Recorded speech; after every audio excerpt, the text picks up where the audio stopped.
I saw you working at the gas station. That's what a classmate said to me, with a little smirk. Then he turned to his friends, and they all started laughing. They saw me pumping gas, cleaning windshields, working hard to help my family make ends meet. To them, I was just the girl from the gas station, someone to look down on, someone to mock. Little did they know, those long hours were fueling a much bigger dream. Every night, after my shift ended and the smell of gasoline finally faded, I'd open my books while the city slept. I was awake, studying math problems, history, essays, science, experiments. That was my other world. A world where my potential wasn't defined by a gas station uniform, but by my own determination.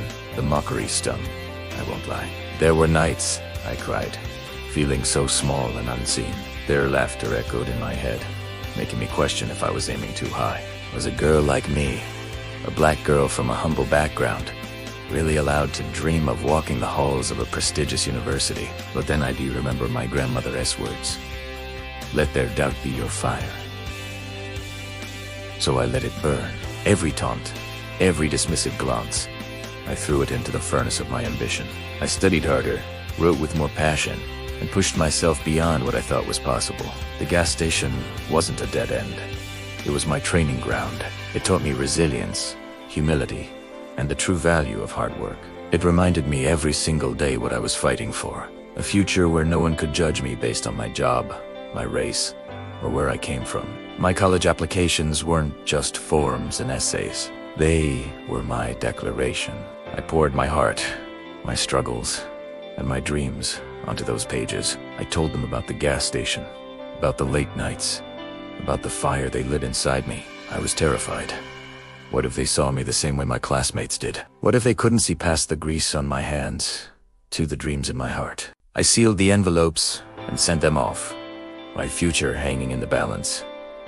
Then, one afternoon, a thick envelope arrived. My hands were shaking so badly I could barely open it. I read the first line, and then I read it again. Congratulations.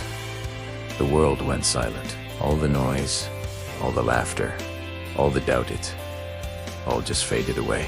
I was accepted, not just to any college, but to my dream school, one of the best in the country. The next day at school, the news had already spread. The same group of kids who had laughed at me were suddenly quiet. They stared, but this time, it wasn't with mockery. It was with disbelief. The boy who started it all just looked at the ground. I didn't say a word. I didn't have to. My acceptance letter was the loudest thing in the room. It spoke of late nights, of sacrifice, and of a dream that refused to die. This isn't just my story. It's a reminder to anyone who has ever been underestimated. Don't let their small minds limit your big dreams. Let their doubt be your fire.